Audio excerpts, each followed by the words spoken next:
और इधर आज आरक्षण के मुद्दे पर भारत बंद का ऐलान किया गया है, जहां बीएसपी और सीपीआई ने मिलकर भारत बंद का ऐलान किया है, क्योंकि सुप्रीम कोर्ट के फैसले के खिलाफ ये बंद का ऐलान किया गया है। तो आज बीएसपी और सीपीआई की तरफ से ऐलान किया गया है भारत बंद के इस फैसले को। बीएसपी का भी साथ मिल गया है और सुप्रीम कोर्ट के फैसले के खिलाफ एससी/एसटी समाज में काफी आक्रोश है, ये बताया जा रहा है। और अदालत के फैसले के विरोध में आज भारत बंद का आह्वान किया गया है। और साथ ही साथ आपको बताते चले कि सीपीआई की तरफ से भी भारत बंद का ऐलान किया गया है। हालांकि अभी तक इसको लेकर कोई आधिकारिक ऐलान नहीं किया गया है, लेकिन भारत बंद का आह्वान किया गया है इन दोनों ही पार्टियों की ओर से, क्योंकि अनुसूचित जाति और जनजाति आरक्षण में क्रीमी लेयर पर सुप्रीम कोर्ट के फैसले के खिलाफ देश भर में जो विभिन्न संगठन हैं उनमें आक्रोश देखा जा रहा है और इसी के चलते भारत बंद का आह्वान किया गया है।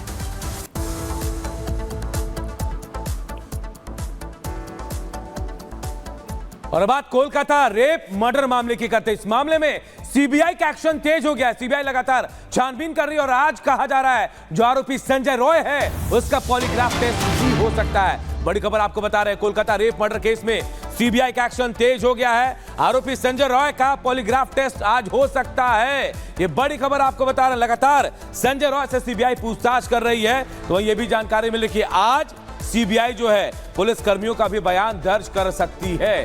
तो देखिए इस मामले में लगातार रोज नए नए खुलासे हो रहे हैं। सीबीआई छानबीन कर रही है, गोलमोल जवाब मिलने के बाद कहा जा रहा है कि आज सीबीआई जो है पॉलीग्राफी टेस्ट कर सकती है संजय रॉय का, जो आरोपी है। तो वही जो पुलिसकर्मी है जिन्हें खबर मिली थी पहले, आज उनका भी सीबीआई जो है वो बयान दर्ज कर सकती है। तो लगातार देखिए जब से सीबीआई ने केस को अपने हाथ में लिया, लगातार इंक्वायरी तेज है, एक्शन तेज हो रहा है और आज संजय रॉय का पॉलीग्राफी टेस्ट हो सकता है, ऐसा कहा जा रहा है।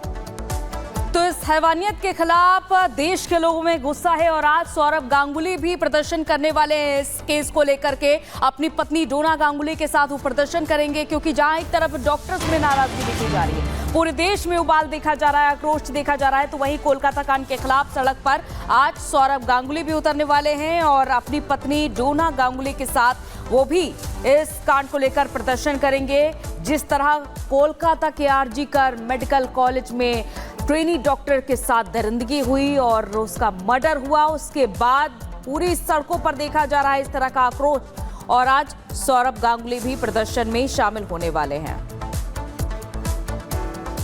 तो कोलकाता रेप मर्डर केस से जुड़ी हम आपको एक एक खबर बता रहे हैं और कोलकाता में बीजेपी को प्रदर्शन की इजाजत मिल चुकी है। कोलकाता में 5 दिन तक प्रदर्शन करेगी बीजेपी। कलकत्ता हाई कोर्ट से बीजेपी को प्रदर्शन की इजाजत मिली है और अब बीजेपी भी कोलकाता में प्रदर्शन करने वाली है।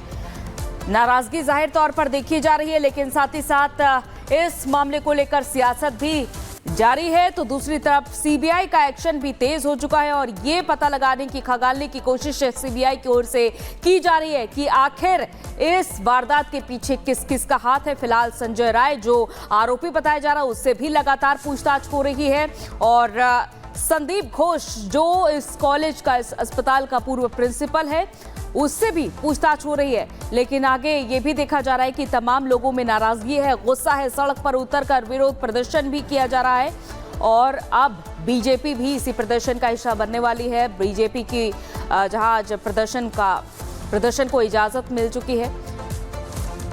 तो फिलहाल शुभेंदु अधिकारी और तमाम जो नेता है बीजेपी के कलकत्ता में, वो आज प्रदर्शन करते हुए नजर आएंगे। तो कोलकाता में 5 दिन तक प्रदर्शन है। कोलकाता हाई कोर्ट ने बीजेपी को प्रदर्शन की इजाजत दी और कहा जा रहा है कि प्रदर्शन 5 दिन तक कर सकते हैं। कोलकाता इकाई जो है बीजेपी के वो, और कोलकाता रेप मर्डर केस से जुड़ी बड़ी खबर आपको बता रहे हैं। लगातार विरोध प्रदर्शन पूरे देश में हो रहा है, लेकिन उसके बाद अब 5 दिन के लिए बीजेपी को प्रदर्शन की इजाजत हाई कोर्ट से मिली है।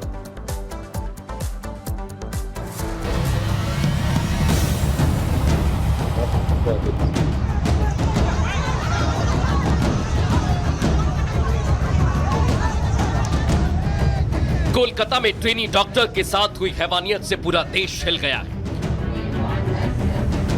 आरजीकर अस्पताल की जघन्य घटना ने एक बार फिर महिला सुरक्षा पर सवाल खड़े किए। यही वजह है कि सुप्रीम कोर्ट ने खुद इस मामले में संज्ञान लिया और सुनवाई की। सीजेआई चंद्रचूड़ ने कोलकाता की घटना पर पुलिस के साथ ममता सरकार को फटकार लगाई। सुनवाई के दौरान सुप्रीम कोर्ट ने जोर देकर कहा कि इस घटना ने सभी को अंदर तक झकझोर दिया।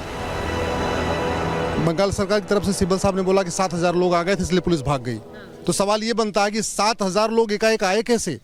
500 लोगों का ऑडिटोरियम में कार्यक्रम होता है, उस कार्यक्रम के लिए कम से कम एक हफ्ते मेहनत करनी पड़ती तब 500 लोग इकट्ठा हो पाते हैं। तो ये सॉलिसिटर जनरल ने बोला कि ये 7,000 लोग किसके कहने पे आए और वो किसको बचा रहे थे? आखिर ये 7,000 लोग जो आए जिन्होंने पीटना शुरू किया।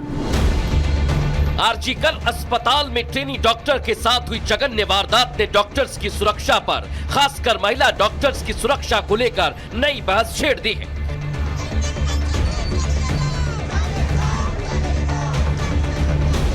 देश भर के रेजिडेंट डॉक्टर्स हड़ताल पर हैं। इमरजेंसी सेवाओं को छोड़ दें तो अस्पताल का कामकाज लगभग बंद है, जिससे पूरे देश में मरीज परेशान हो रहे हैं। यही वजह है कि सुप्रीम कोर्ट ने 14 सदस्यीय नेशनल टास्क फोर्स गठित कर उनसे डॉक्टर्स की सुरक्षा पुख्ता करने के प्रावधानों पर 3 हफ्ते में रिपोर्ट मांगी है। बीजेपी ने सुप्रीम कोर्ट के फैसले का स्वागत करते हुए ममता सरकार पर हमला बोला। आज न्यायालय ने जिस प्रकार केंद्रीय सुरक्षा बलों को उस कॉलेज की सुरक्षा देने का निर्णय लिया है, इससे बहुत साफ हो जाता है कि पश्चिम बंगाल की सरकार और कोलकाता पुलिस की जो नैतिक आधार था वो स्वतः ध्वस्त हो गया। बंगाल का एक एक हाथ, एक एक लोगों की अंगुलियां ममता बनर्जी की तरफ जा रहा है कि ये गुंडों को प्रश्रय देती, बलात्कारियों को प्रश्रय देती। इनको अब तक इस्तीफा देना चाहिए। सुप्रीम कोर्ट ने कोलकाता रेप कांड की जांच कर रही सीबीआई से 22 अगस्त को जांच की स्टेटस रिपोर्ट मांगी है। साथ ही सुप्रीम कोर्ट ने ट्रेनी डॉक्टर के साथ हुई दरिंदगी के बाद आरजीकर अस्पताल के तत्कालीन प्रिंसिपल संदीप घोष को दूसरे अस्पताल में शिफ्ट करने को लेकर बंगाल सरकार से नाराजगी जाहिर की। उधर सीबीआई की जांच संदीप घोष के आसपास ही घूम रही है। सीबीआई संदीप से पिछले 5 दिन में 50 घंटे से ज्यादा पूछताछ कर चुकी है। अब संदीप घोष के पॉलीग्राफी टेस्ट की तैयारी की जा रही है। बंगाल के राज्यपाल ने भी ममता पर सवाल उठाए, साथ ही पीड़ित परिवार से बात कर उन्हें मदद का भरोसा दिया। मैं आनंद बोस बोल रहा हूँ, हम सब आपके साथ हैं। We will get justice, we are all with you. आज मैं दिल्ली में हूँ। दिल्ली में सारे लीडर्स के बारे में मैं यह डिस्कशन किया है। जब आपका कन्वीनियंस है मैं वहाँ घर आऊंगा। आरजीकर अस्पताल में ट्रेनी डॉक्टर के साथ हुई हैवानियत के बाद जो कुछ भी हुआ है, उससे ममता सरकार सीधे कटघरे में खड़ी हो गई है।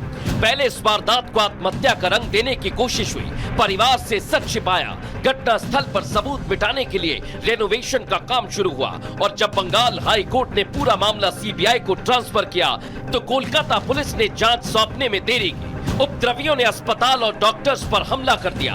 हैरानी की बात तो ये कि कोलकाता में इतना सब कुछ हुआ है, लेकिन ममता सरकार अभी भी खुद को लाचार दिखाने में लगी है। ऐसे में सवाल ये कि क्या ममता सरकार जानबूझकर इस मामले को भटका रही है?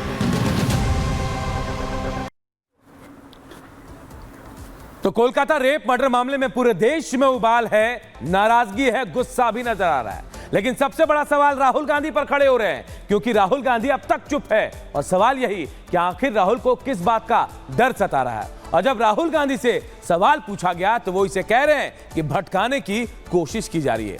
राहुल की सियासी मजबूरी पर एक खास रिपोर्ट आप सबको दिखाते हैं।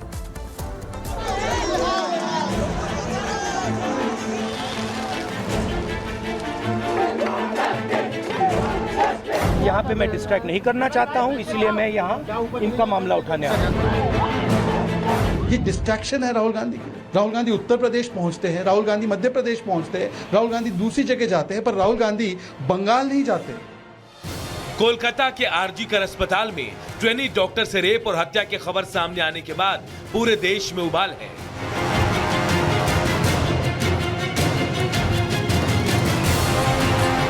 घटना को 12 दिन गुजर चुके हैं, लेकिन ना तो लोगों का आक्रोश कम होने का नाम ले रहा और ना ही अब तक इस मामले का पूरा सच सामने आया है।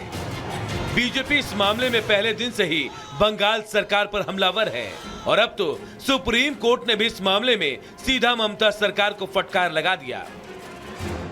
लेकिन हैरानी यह है कि हर मुद्दे में अपनी टांग घुसेड़ने वाला एनडी गठबंधन इस मामले में पहले दिन से ही खामोश है। एनडी गठबंधन के नेता ना तो ममता सरकार के खिलाफ कुछ बोल रहे हैं, ना ही वो इस गंभीर मुद्दे पर कोई जवाब ही देना पसंद कर रहे हैं।